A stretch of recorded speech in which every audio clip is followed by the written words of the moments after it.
In all my medical adventures, I kind of lost track of the, obviously, as you can tell, I lost track of how this workshop was being put together. Thank you, Forrest. Thank you, Carla. So I completely lost track of the fact that I was meant to talk about Fife and Boreas and EOS until Forrest reminded me about 11 minutes ago. So since then, I'm going to do this, like you said, interpretive dance.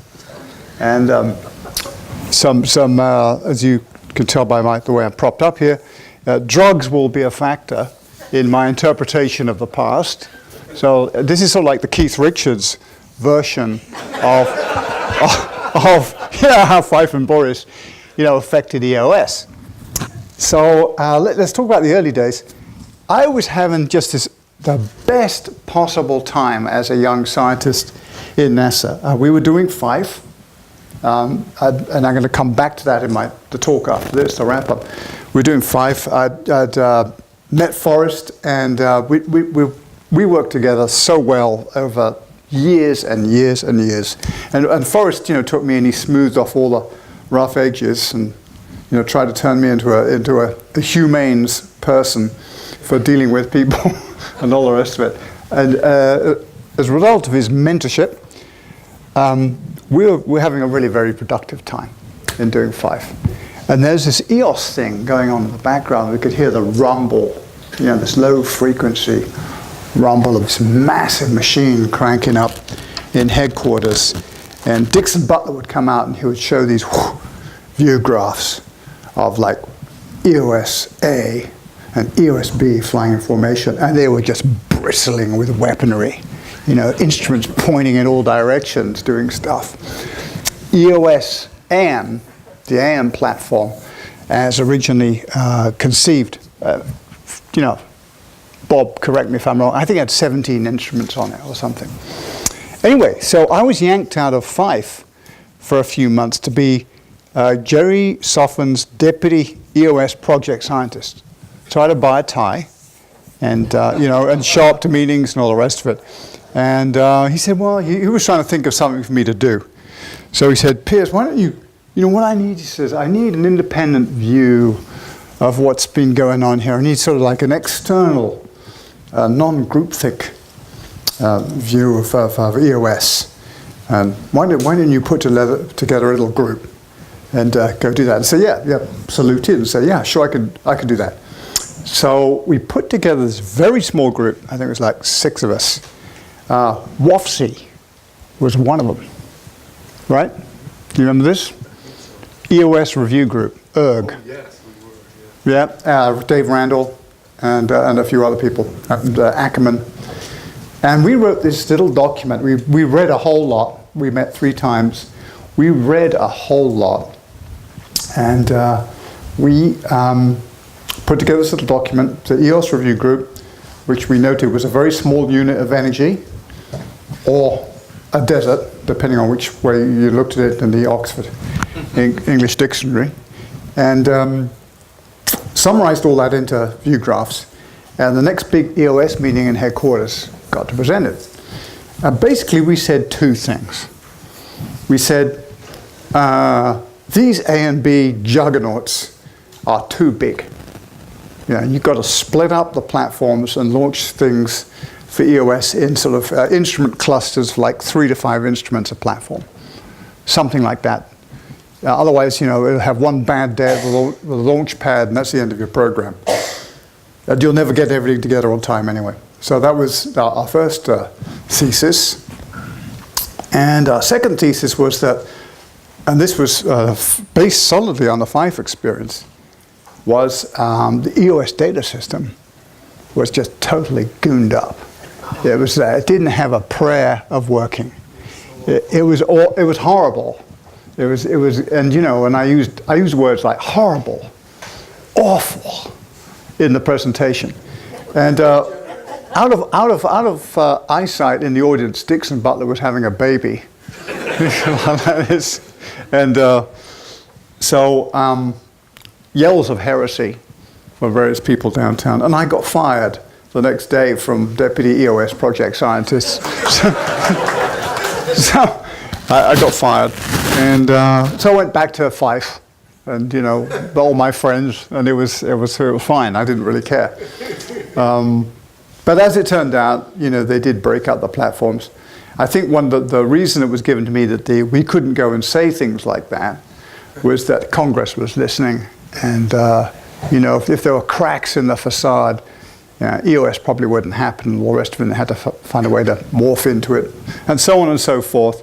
But gee, I wish I'd known that before Erg wrote us a little testimony. But maybe we changed things. I don't know. What year was that? I sent you a report recently because I found it. Yeah. I photocopied it.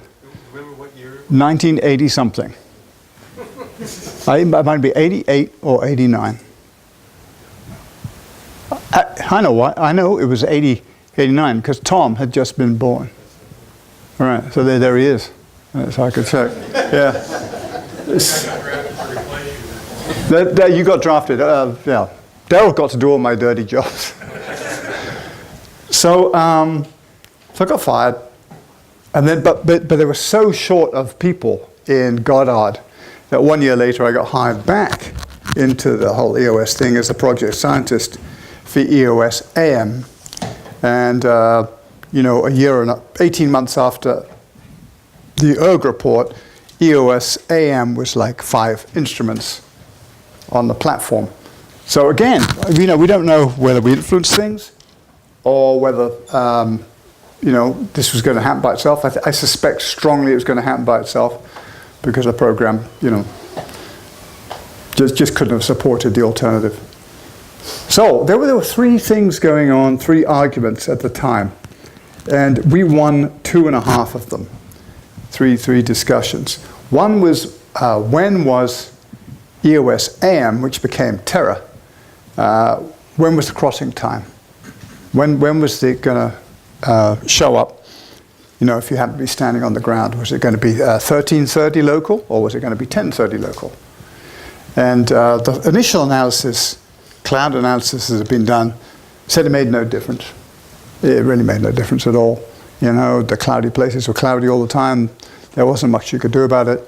But we sort of suspected strongly from just being out in the field and, your own personal experience, that anywhere it's somewhat humid, it's going to be clearer in the mornings than the afternoons. What a surprise, convection, boundary layer buildup, boundary layer clouds, and all the rest of it. So we did another analysis and showed that your chances of getting views of some of these tropical sites were about 3% to the 10:30 crossing time, and 0% in the afternoon. So by sort of continually showing data, that how much data would be lost, particularly in the humid tropics, we carried the day on that one, and that wasn't too hard. The next one, and that was the one that Jamie was talking about, was MODIS resolution. And Don Strebel, who had asked to do this, put together these products, did a great job. And at one of these EOS Eastern meetings, we showed the Konza Prairie at 1 kilometer resolution, no clouds, and then at 250 kilometer resolution, boink, out come all these little boundary layer sheep snuffling around the prairie. You could see them. And it was quite clear that was kind of, it was a fuzzy gray, what was optimal? Well, obviously, 30 meters, you can see all the clouds. You can't do that globally. But 250 meters was much, much better than 1 kilometer. So we got those 2 channels, in the visible and near infrared, that allowed us to do cloud screening for the MODIS. And I think MODIS was, going back even further, Vince Salmonson, was involved in the argument of, do we really need MODIS? Do we need a wall-to-wall global coverage sensor on EOS? And the arguments, when he was trying to defend it, were, in those days, he didn't have a hell of a lot to draw on. He really didn't. He had sort of Tucker's data sets which showed that you could do a new class of global science using a global scale coverage, that there was stuff you could tell about the biosphere if you could do it globally, which you couldn't tell if you were trying to do it using Landsat and patching Landsat together. It wasn't the way to go. But I think again, we helped him out, helped Vince out by saying, hey Vince, if you ever want to try and do global modeling of any of this stuff, you need global coverage. And a Landsat type system is not going to cut it. You need everyday global coverage. Try and beat down the cloud contamination. So we didn't win that argument. I think Vince did. I don't know, Bob, what do you think? Vince and friends. All right, so MODIS resolution, we won the crossing time. We won the MODIS resolution argument, and that was all very gratifying. And then the last argument came up, and I think we lost this one, the data system. So, again, we came back and said, oh God, this data system. They were spending billions of dollars, by the way. And $2 billion. yeah, $2 billion went down the plug hole. So I think I know where some of it went, because, again, as a project scientist, a very young little project scientist, I went down to see the data system building, which was further. It was about like 3 o'clock on the Beltway, somewhere around there. And I go in there, man, this is great. It's like a 5-star hotel, Walk across the marble floor. There's little palm trees everywhere. There's a beautiful counter. There's a fish tank. And there's a lady behind. There's a lady behind the thing saying, "Hello, welcome to the EOS data system. How can I help you?" And wow, this is wonderful. So I took a seat and a number, and then read about golf, which I never had time to do, and eventually was sort of ushered into the inner sanctum to see the data system, and I had because now I was educated because of Fife and the stories that Don and Forrest had been through. By the way, Forrest and Don handle all the data system wars. I was just like an interested bystander, and a trainee. I was getting educated, but I'd absorbed everything that those guys had shown me. And I went back there and I saw these little worry machines and people sitting about, and I had the exact same sinking feeling. But it was a $2 billion sinking feeling at that point. And eventually that whole operation folded. The whole damn thing, the whole tower block, the fish tank, the palm trees, the marble floors, it all went. And it was money down the drain. We never got it back. And EOS eventually became this, networked thing with DAX and whatnot and all the rest of it. But it became much more of a grassroots effort, thank God. Otherwise, nothing would have happened. So, but we did our best to sort of guide the data system in the project science office for EOS AM. All the guys, for the first 5 instruments, they sort of said, well, what should we do besides what we said we were going to do in the proposals? Yeah, and I talked to my muckers and all the rest of it.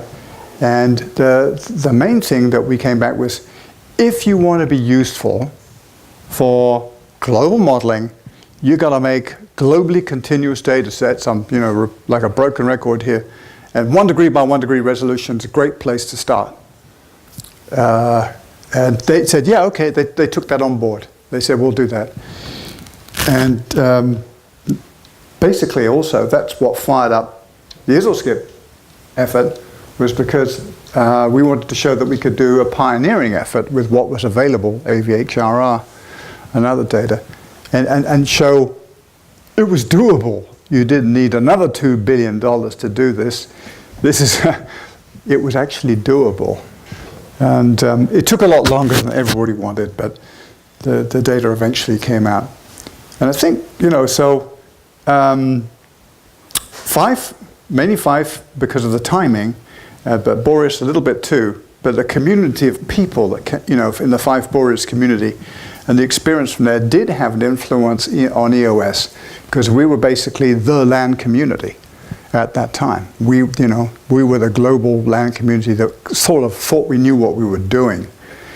And there wasn't anybody else to talk to, so they had to listen to us. So some real good came out of it.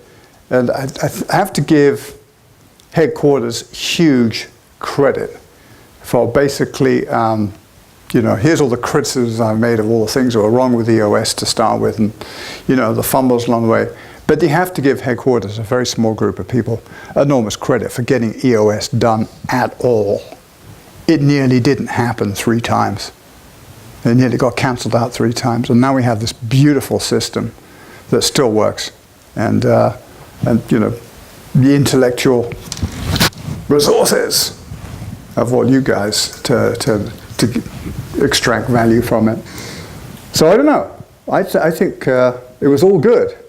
Looking back, even getting fired was good, because that's a good experience for anybody at some point in their career. So I think that's about all I have to say that I can make up at this point. Yeah. Okay. Pick up the